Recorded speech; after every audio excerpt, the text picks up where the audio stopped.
Hare Krishna.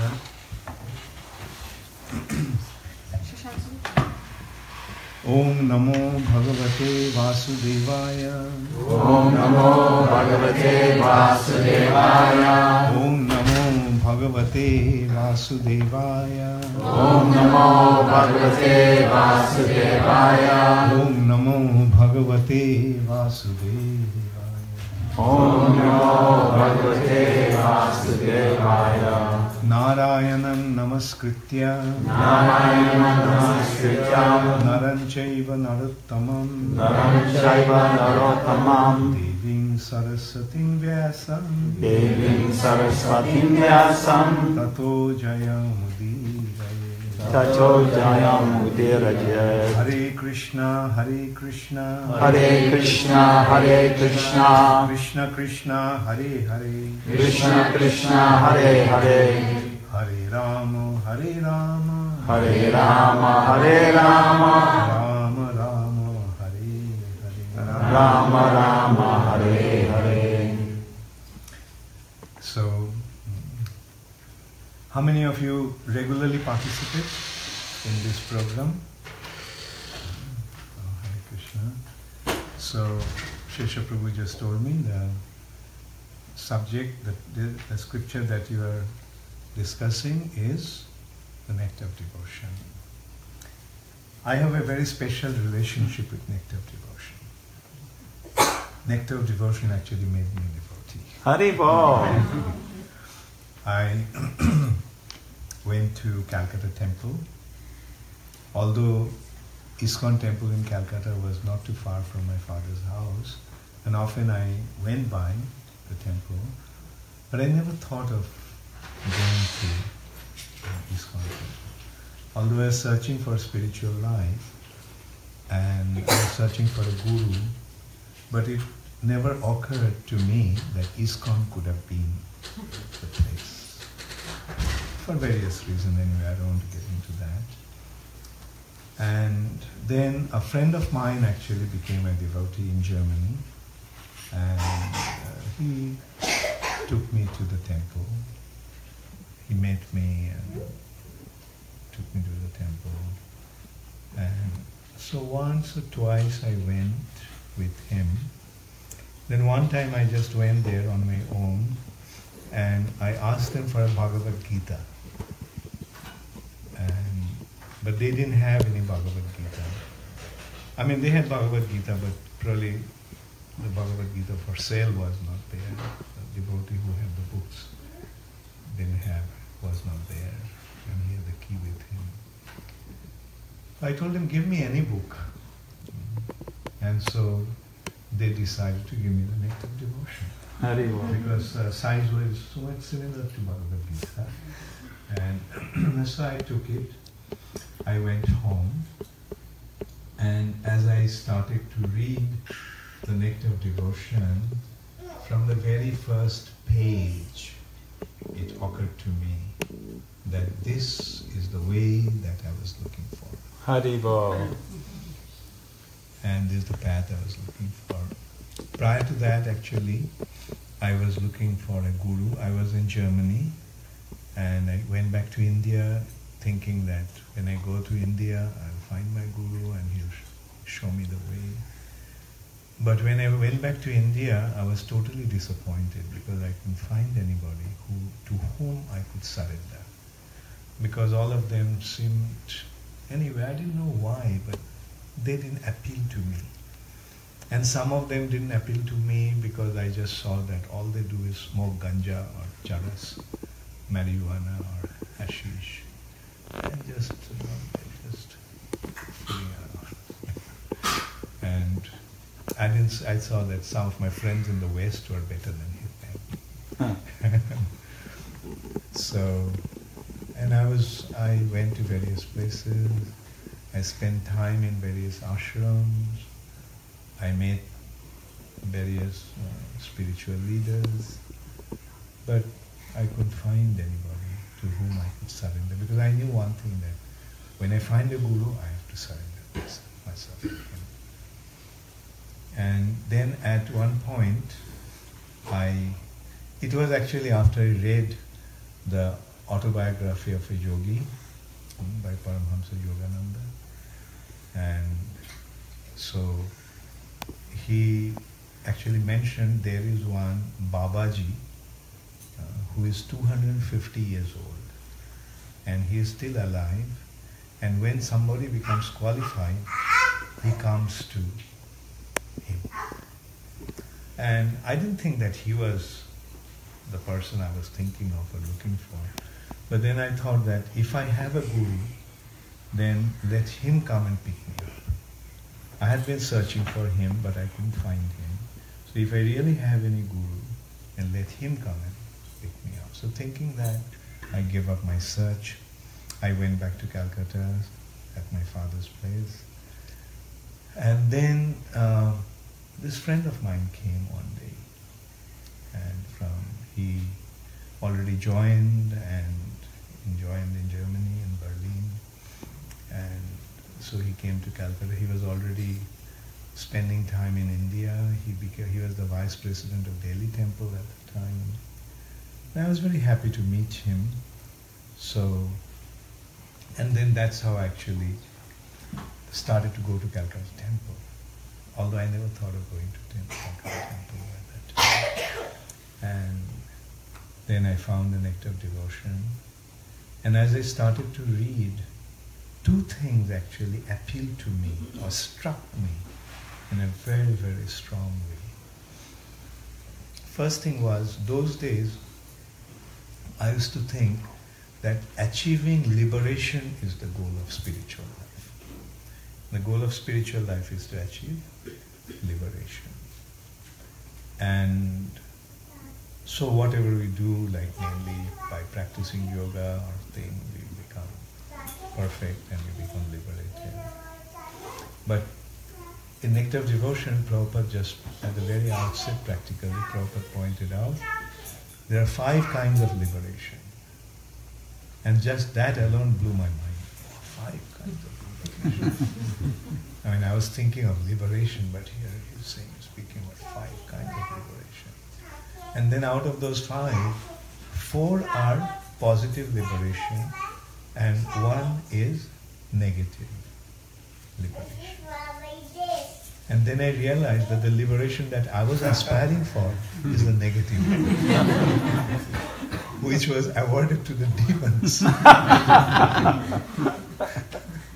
So that is one very important realization that I had that really struck me. And the other thing is that God is a person, which I never had, the understanding that I never had. God is a person. And Kṛṣṇa is God. I mean, Kṛṣṇa I knew since my childhood, but it never occurred to me that Kṛṣṇa is the Supreme Personality of Godhead.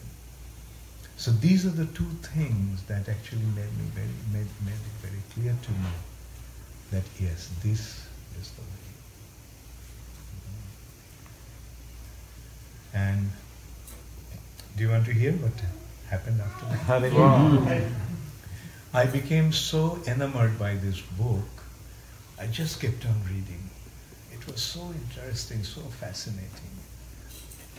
So, while reading, I fell asleep. And in the morning, when I woke up, the first thing I did, pick up the book and start reading, continue reading. So I just kept on reading, Nectar of Devotion, I read. And by that time, many of the things that were just flying above my head, I couldn't understand what is going on. But still, I couldn't just stop reading. And one thing is that from time to time, Prabhupada would describe about Krishna's pastimes and things, and I was thinking that maybe there would be some interesting aspect that will come forward, and I was just keeping on, I kept on reading.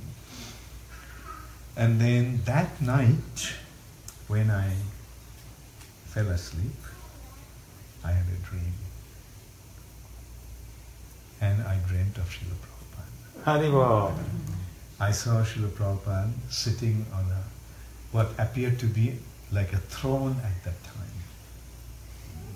Because the sadhus in India generally don't sit on elaborate seats.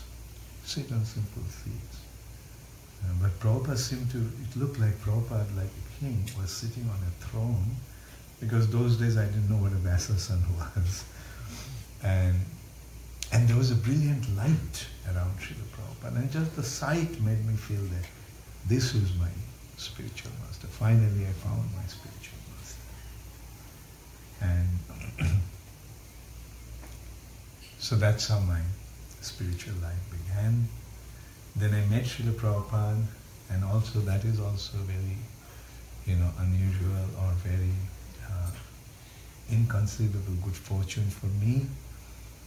Right from the beginning, Prabhupada allowed me to stay with him. Hare Krishna. And those days, which I already experienced, even to go near Srila Prabhupada was so difficult.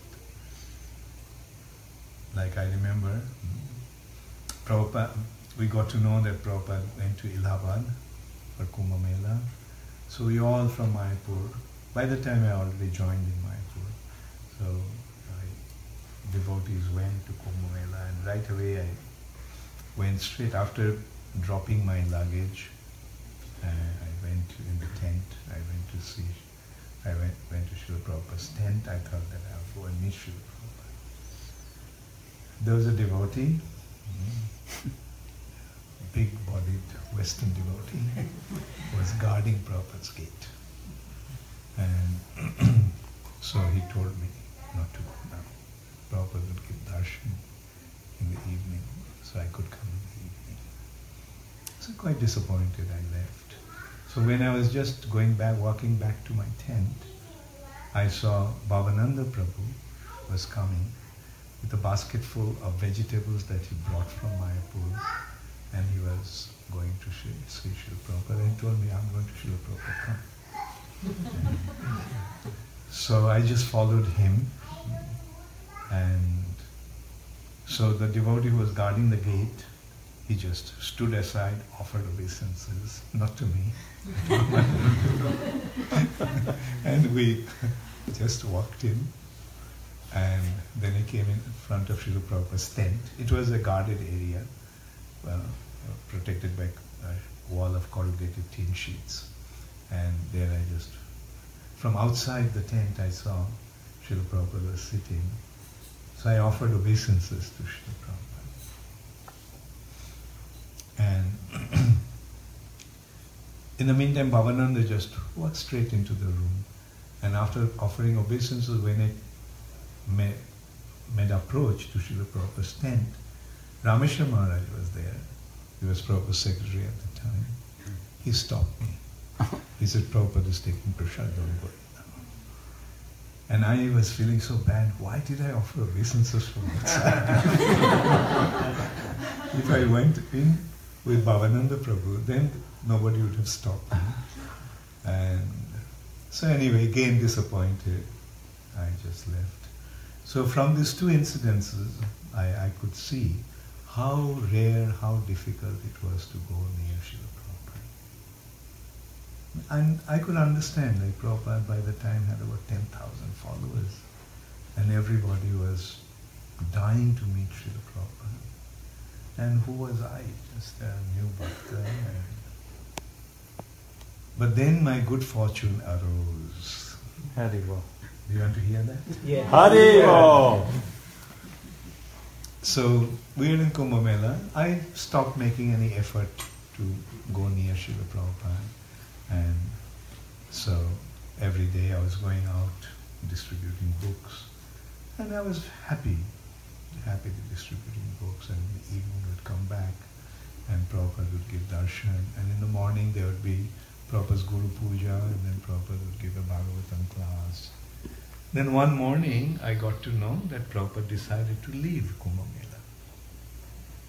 And I thought, okay, Prabhupada is completely independent and he can decide what he wants to do. I thought that way because generally the understanding was that Prabhupada would stay through the Kumbh Mela period, but all of a sudden Prabhupada decided to leave. It didn't really make any impression on me at the time. So Prabhupada wanted to leave, so Prabhupada would leave. And then Bhavananda, came and said, Prabhupada is leaving today. I said, yes, I heard. Then he said, a small group of devotees will travel with Srila Prabhupada. Prabhupada will be traveling by train from Allahabad to Calcutta, and a small group of devotees will be traveling with him, and you have been included in that. I mean, I literally started to dance with joy. Then in the evening, at night actually, the train started, and it was a first-class carriage that was hooked onto that train, Calcutta-bound train, and the whole carriage was for Srila Prabhupada and his entourage. And there were about 14 devotees traveling with me. And so soon after the train started to leave, we all took rest. In the morning after taking my bath, I was chanting, and Subhavananda came to me and said, come, I'll take you to Srila Prabhupada. Now all this while I was dying to get near Srila Prabhupada, but when he came and told me that, come, I'll take you to Srila Prabhupada, then something happened. I kind of felt that, no, I'm not qualified to go near Srila Prabhupada. And so some feeling like that, like instead of just jumping up with joy and said, I just kept on sitting there. So Vṛndāvana understood, and he took me by my hand, dragged me through the corridor, and opened Srila Prabhupada's compartment door and pushed me in. And straight away offered obeisances. When I got up, I saw Prabhupada was looking at me, and then Prabhupada motioned, you sit here. In the first class compartment, there were 2 seats facing each other. In the other seat there were Rameshwar Maharaj, Jayapataka Maharaj and Bhavananda Maharaj. And Prabhupada was sitting in this one. Abhiram Prabhu, who was the temple president of Calcutta at that time, he was sitting on the floor. So when Prabhupada said, sit here, so I said, Prabhupada, I'd rather sit on the floor. Prabhupada said, no, sit here. So when Prabhupada insisted, there was a blanket spread over the seat, so I rolled the edge of the blanket and sat there. And after some initial exchanges, Prabhupada told me, you translate my books into Bengali. And that actually created that good fortune. Now I can go to Srila Prabhupada anytime under the excuse that I have translated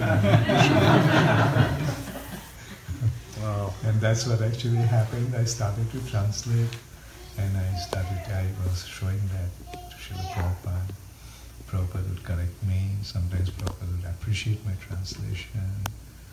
And then Prabhupada made me his secretary for Indian affairs.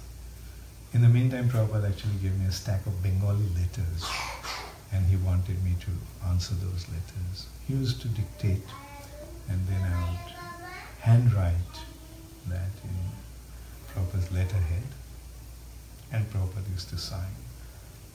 So when the stack of Bengali letters were completed, Prabhupada gave me a stack of Hindi letters, and he wanted me to reply them.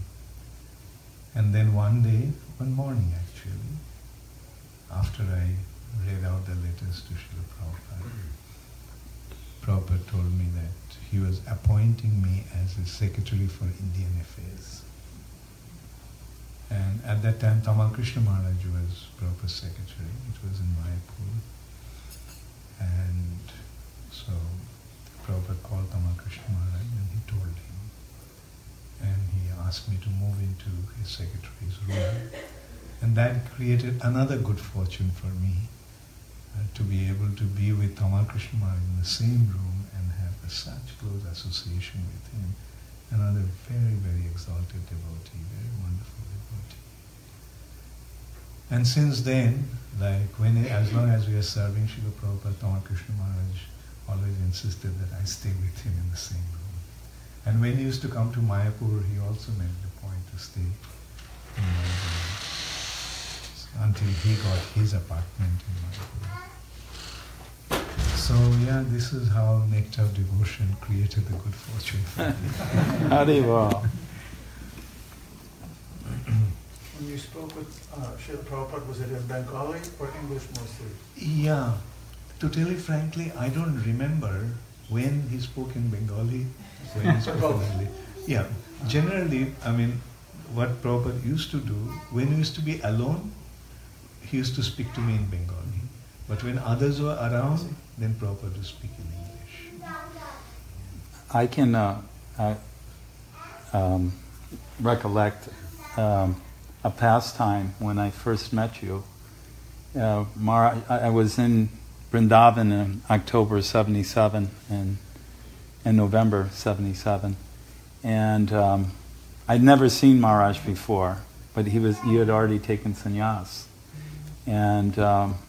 And Maharaj was serving him so nicely, Srila Prabhupada. Prabhupada was very sick, of course. But I remember Prabhupada would, on occasion, call you over in Bengali. And I remember one time Maharaj was kneeling next to Prabhupada's bed, and Prabhupada started saying something in Bengali, and then both of you started laughing. And I was so envious of Maharaj. I thought, oh, who is this person? But I could see Prabhupada was just relishing something he had said. And Maharaj broke out in that beautiful grin of his, and Prabhupada was laughing.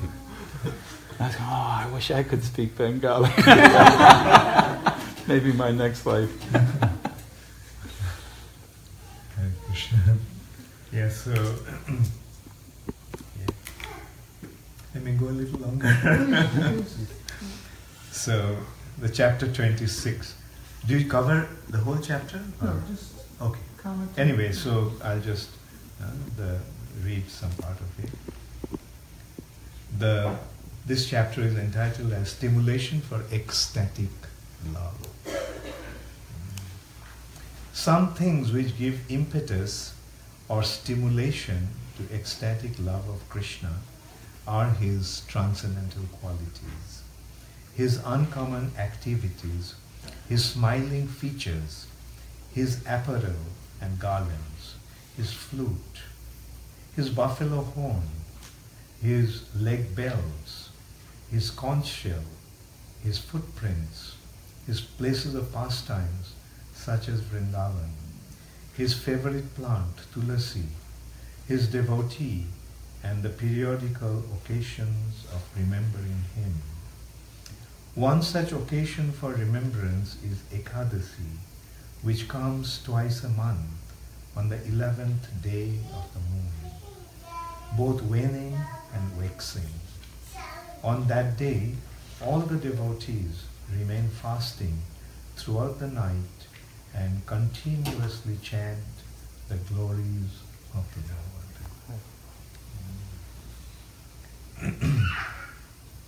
So, these are the few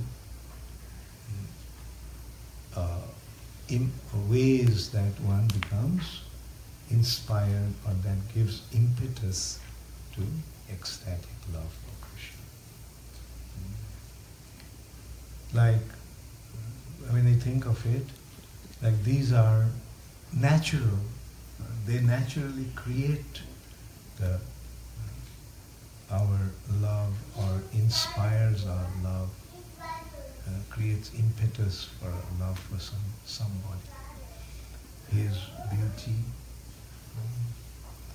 and even the objects, like we have to understand that Kṛṣṇa is all attractive. Kṛṣṇa is all attractive. And everything about Kṛṣṇa is all attractive. And those who are in love with Kṛṣṇa, these things create the impetus for that love, or enhances or accelerates their love for Kṛṣṇa. Like when we are fond of, when we are in love with somebody, just by seeing, like say for example, a devotee sees a flute, and just by seeing a flute he remembers Krishna, because the memories come back. Oh, Krishna plays this. This is Krishna's flute. What to speak of Krishna's pastimes?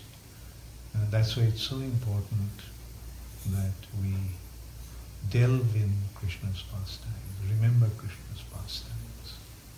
And these are the ways to remember Krishna, these are the ways to develop our love for Krishna.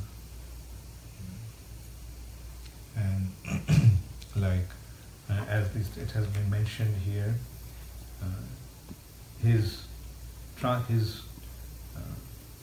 transcendental qualities, Krishna's transcendental qualities cause attraction. And here also, like attraction and impetus for love. Attraction and love are interrelated. Attraction causes love. When we become attracted, we fall in love. So this attraction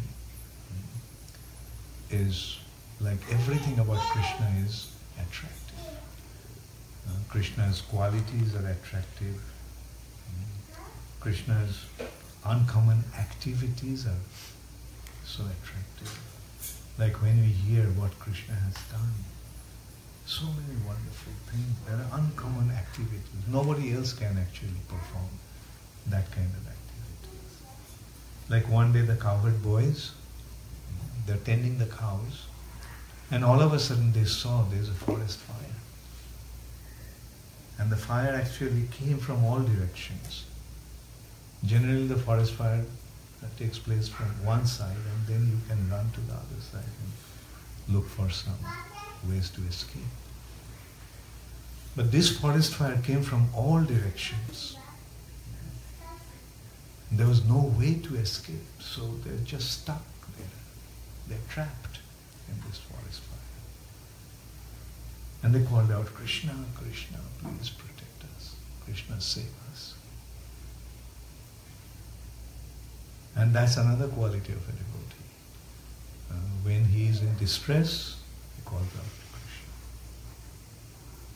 And Krishna said, close your eyes. So they closed their eyes. Although no one saw, but the demigods and Brahma saw from the heavenly planet. What happened? Krishna just swallowed that forest fire in no time.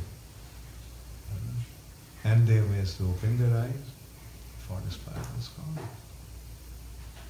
Now can you imagine yourself in that situation? There's fire from all sides, there's no way to escape. Calling out to Krishna, and just Krishna saves you. Can Krishna do that? Yes. And what do we learn from these pastimes? If ever it happens to us, what are we going to do? Right? Pray to Krishna. Pray to Krishna. And then, when we are saved, then what happens? Then should we think, oh, it happened by chance. Actually, I prayed, but it was not Krishna who did. Just forest fire disappeared. No, we should actually see that it was Krishna who did that, because that's going to increase our faith. Generally we tend to think that way. I mean, not generally, often we tend to think that way. We pray, it happens, and then we forget that it was Krishna who did it. We think that by chance it happened. So, see, these are the weaknesses of the heart. We do not have enough faith. So Krishna, this is how Krishna's uncommon activities. Just consider, a huge demon is coming to kill you. When these demons appear, naturally one thinks that now he is going to kill me. I'm going to finish. And then the devotees call out to Krishna. And Krishna assures them, don't worry. And he tightens his belt and he stands there to face the demon. And some wonderful fight takes place. Like a demon called Kṛṣṇa once came in the form of a horse. And it was a gigantic horse. The shape of a horse, but not like an ordinary horse. Its head was practically touching the sky. Huge. And with his every step, the whole earth was shaking like an earthquake. And so the devotees were afraid. They started to call out to Krishna. And Krishna did that. It's okay, you all stand there. Krishna went up front and he's ready to face. Okay, she came. And he tried to hit Krishna with his hind leg. Bhagavatam descriptions are actually quite brief, quite short. Other scriptures like Garga Samhita and others give more detailed description. Like in Bhagavatam, the description is Kṛṣṇa came to swallow Krishna up, and Krishna extended his left hand, and it went through Krishna at Kṛṣṇa's mouth. Huge Kṛṣṇa's mouth, and Krishna's hand entered into Kṛṣṇa's mouth, and his hand got stuck in Kṛṣṇa's throat. And Krishna, from Krishna's hand, a terrible heat started to come out. So Kṛṣṇa was writhing with pain. And then Krishna grabbed Kṛṣṇa by his legs and started to swing him overhead. That is how Krishna killed Kṛṣṇa. But the other descriptions of the fight actually went on for quite some time. Like Krishna grabbed Kṛṣṇa by his hind legs and he swung his overhead and threw him out. And he landed at a great distance. I don't remember the exact distance, but it was quite a few miles. And when he landed, he was unconscious. But when he gained consciousness, Kṛṣṇa came and attacked again. And in this way, a few times, Krishna and Kṛṣṇa fought. Sometimes Kṛṣṇa was getting the upper hand, sometimes Krishna was getting the upper hand. Then finally, Krishna grabbed Kṛṣṇa by his hind leg and started to swing him overhead. And he did it for so long, Kṛṣṇa's life had left his body. So just by hearing that, mind you, not only just hearing with faith and hearing with appreciation. What happens? We develop our attraction for Krishna. Krishna is so beautiful. His pastime is so wonderful.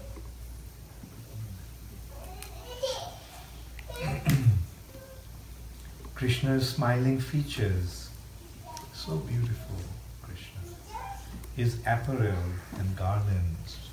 Krishna's dress is also so beautiful. His garlands, his flute, his buffalo horn, his ankle bells, his conchshell, his footprints, his places of pastime such as Vṛndāvana.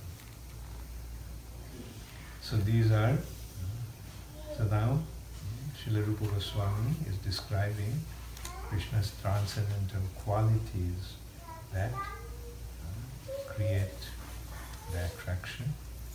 So I'll leave it for the next class. Thank you all very much. All glories to Srila Bol Premanandi. Hari Hari Bol. So does anybody have any comment? Shesha Prabhu. No comment. Maharaj, you know, Krishna and Balaram killed the Danakasura demon, also whirling like that.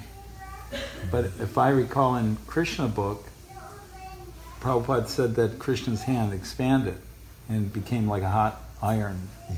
And of course there's that picture. So he didn't die like that, it was spinning? Then maybe after that, yeah, he did that. Uh-huh. He extended his hand because Keshi came to swallow him. Right. So Keshi Krishna just put his hand forward. Right. Right, and his hand went into his mouth just as a serpent enters into a hole. And then it got stuck there. And that's how He expanded right there on yeah, his hand. They expanded and the heat came out.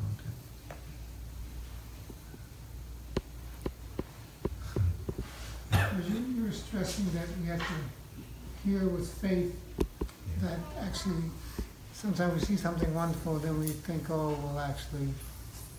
But if we're not confident about that we're pure enough to actually have Krishna bother to save us, it seems that's when we.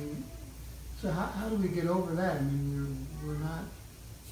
We don't have enough faith because we're not deserving, and it's this whole cycle that doesn't let us. Yeah, very good, very good.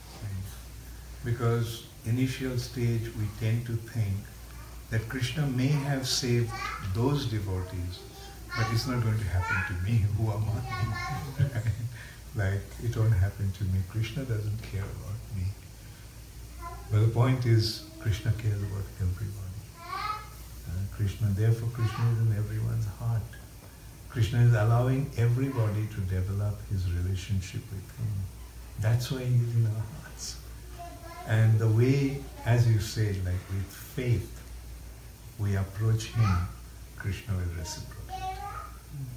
According to our faith, Krishna will reciprocate. Like if we are praying to Krishna but we don't have faith, then Krishna won't respond. He says, we don't believe in you, so why should I? But at the same time, still it happens. We pray to Krishna and it happens. Time and time again we can experience that. Now these should be the impetus to develop our faith. We shouldn't think that it happened just by chance. It was not Krishna.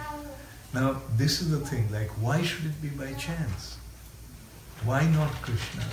Because since I prayed to Krishna, why can't we believe that Krishna listened to me and Krishna came to my rescue? So this is how our faith will actually increase. And Krishna will make arrangements to increase our faith. Like, actually in retrospect we all can see that, with the passing of time, our faith did increase. Like, if you consider when we joined and when we are now, our relationship with Krishna has developed considerably. So, it's having its effect. And the ultimate consideration is, like at the most critical time, who are we going to rely on? At the time of death, who are we going to depend upon?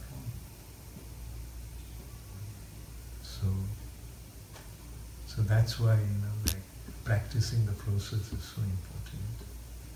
Because if you don't practice now, then at that time you won't be able to remember. Yes, Vṛndāvana Prabhu. There are 3 points. Prabhupada always said that not a blade of grass moves without the will of the Supreme Lord. He said that many times, right? And second point is that Kṛṣṇa is within and without. He's out in Krishna Lok, but he's in every atom. He is conscious of that. It's our tiny little brains can't conceive of that. We can't even conceive of how the body's digesting food, taking air, and the sun is rising. But Krishna is in every atom. And then the final point is what you said earlier. Krishna is a person. He is the greatest lover. Just like you want to help those that if someone's is suffering, and you're dear to them, or they're dear to you, you want to know, are you all right? Or etc., etc. So Krishna's 1,000,000 times greater lover than us. So if we can have some compassion or love for Haribol, I just realized she was there. She's my wife's best friend. So if we have love for our friends, for our children, we have that capacity. Just imagine Krishna's capacity. And the unfortunate thing is that our love is so limited, because I know my kids, they always say, Dad, you missed it this time and this time. Sorry. But Krishna never misses. He's right there, and he's there at the very second. Oh, you want me? Sometimes I give an example of a young boy in love with a beautiful young girl, but the girl doesn't respond. How does the boy feel? Right. Now one day, this girl sends a message to him, I love you. How does the boy feel? Right? I'm sure you can imagine. I don't know. Now, Krishna is that boy, and we are that girl who are not responding. He's in love with us. Oh, Krishna. And we are not responding to that love. And when we do that, Krishna becomes ecstatic. You take one step, he takes 100 steps. Right, yeah. So that's how we have to see Krishna is real. Krishna is real. Krishna is omniscient, as he just mentioned. He's omniscient. He knows everything. He's omnipresent. So what's difficulty for him? He's in everyone's heart. He's in everyone's heart. He's seeing what's happening. And if there is genuine love there, he's obviously going to respond.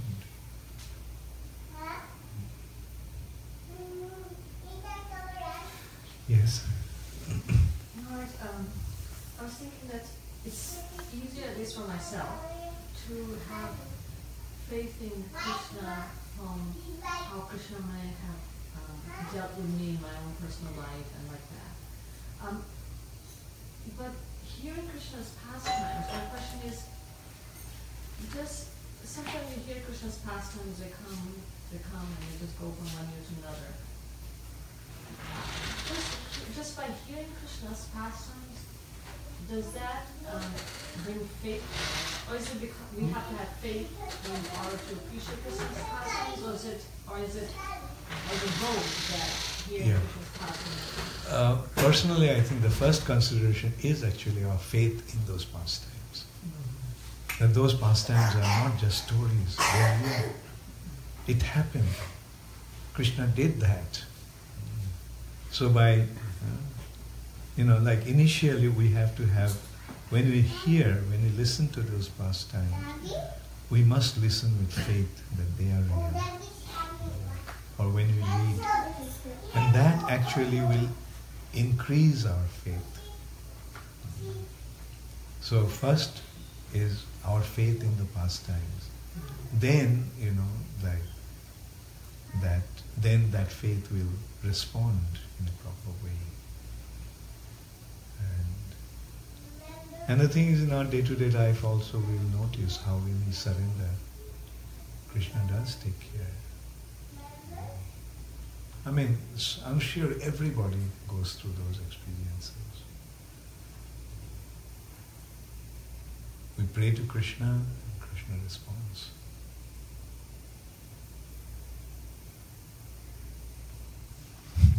Say one little point. I was talking to our godbrother Prabhu and my dear friend, and he's still 45 years still is out distributing Srila Prabhupada's books almost every day.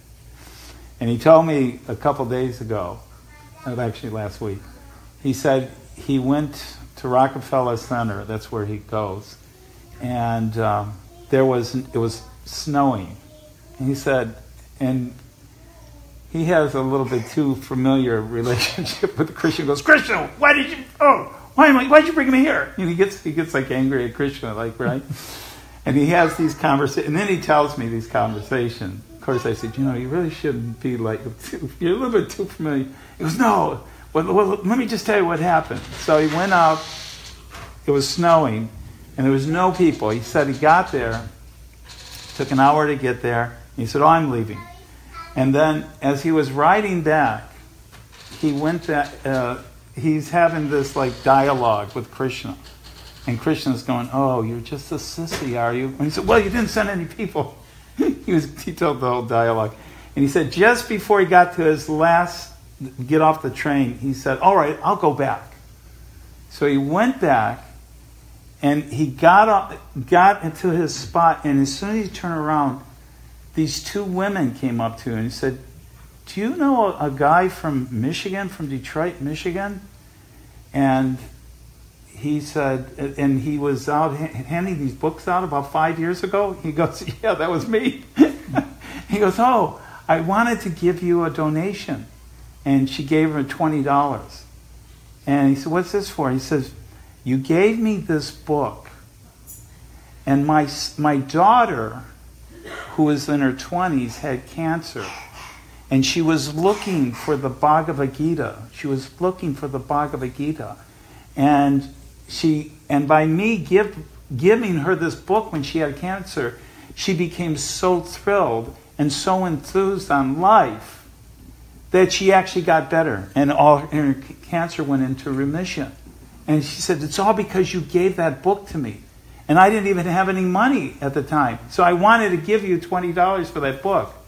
And he said, well, thank you, ma'am, but actually there's inflation. Now it's worth $30. but he said, and he said, and here is my daughter. And she came up and she was like in tears about it. So he gave him another book and they left. And then he turned around and he sold 25 of Prabhupada's books in the next 3 hours in the snow. And he said, at the end, he said, all right, Kṛṣṇa, all right, I'll start. So, in other words, that wasn't just perchance. Kṛṣṇa actually did send them back so he could destroy those. So, yeah, these are actually Krishna's pastimes. In our day-to-day life, we experience Krishna's pastime. I actually was thinking of another occasion. Devotees in Hamburg used to go to at night, sometimes they used to go to the red light area there, and they used to do Harinam. Mm-hmm. And one day, like some drunk, huge body person, I mean, he was rushing towards them. They could see that, he was going to attack them. And, there no way to go. And behind them there was this, wall, some shop or some nightclub or something. And so they just started to chant Nrsimhadev's prayer. And as the person came close, his body just, rose on the thing and fell flat on the ground. And so the paramedics came, immediately, and said that he had a massive heart attack. Wow. Now, as devotees, we understand. This was a long time ago, right. I heard from the devotees there. Is it just a chance happening that all of a sudden he had a massive heart attack? Or it was Nrsimhadev who actually picked him up and threw him on the ground. So that's it's up to us how we are to look at it.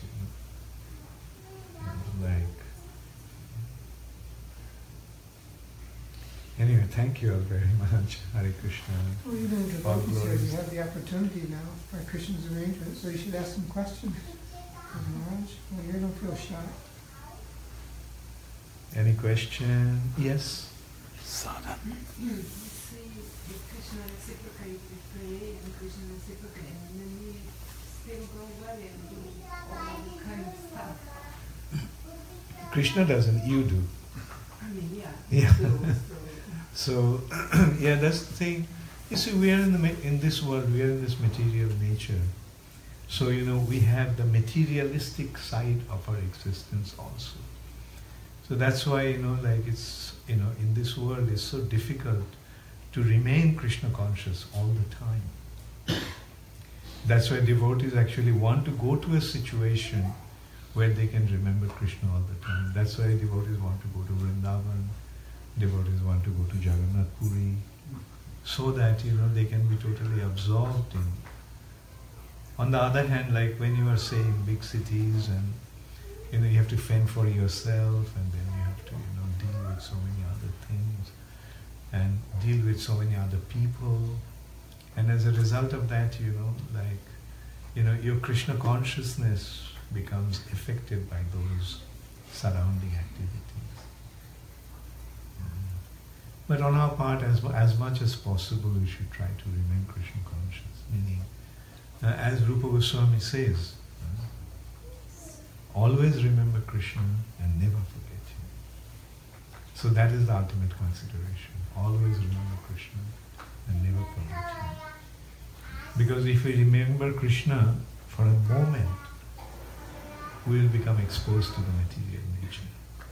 Forgetfulness of Krishna means attraction for this material nature. Therefore, to counter that, we have to always remember Krishna, meaning always be Krishna conscious. Like that means our consciousness should always be obsessed with Krishna. No other thought but Krishna and Krishna's activities, Krishna's devotees, Krishna's service. And that's what Srila Prabhupada has created for us in ISKCON. He created ISKCON to give us that opportunity, so that you can always be absorbed in serving Krishna. And we notice that, like when we have challenges, it comes to us like a big problem. But actually it is an impetus to remember Krishna even more. Sesa Prabhu and us are always experiencing that, dealing with so many problems in ISKCON. But ultimately it's actually an opportunity to remain Krishna conscious. Because when you are planning how to save Krishna's temple, although we are dealing with so many difficult situations, but actually we are increasing our Krishna consciousness. Thank you. Hare Krishna. Hare Krishna, Hare Krishna, Krishna Krishna, Hare Hare, Hare Rama, Hare Rama, Rama Rama, Hare Hare. Hare Krishna, Hare Krishna, Krishna Krishna, Hare Hare.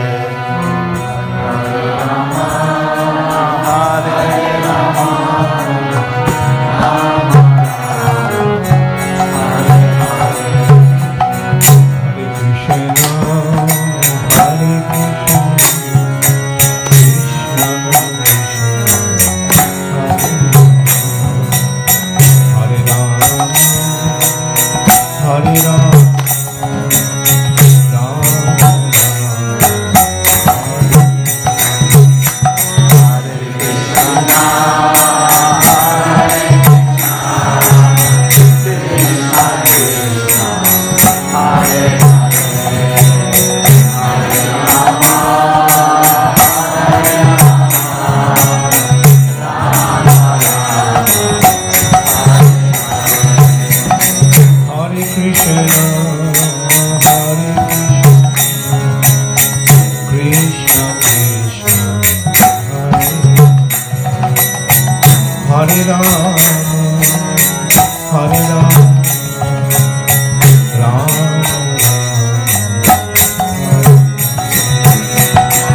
नमो ओम विष्णुपदाय कृष्ण पृष्ठाय भूतले श्रीमते भक्ति वेदांत स्वामी निति नामे नमस्ते सरस्वती देवे गौरवाणी प्रचारिणे निर्विशेष शून्यवादी पाश्चात्य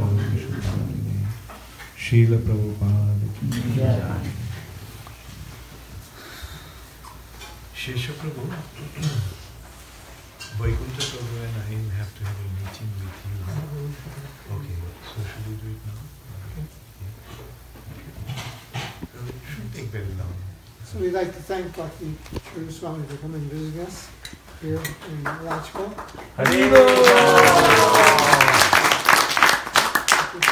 Krishna's mercy on our part.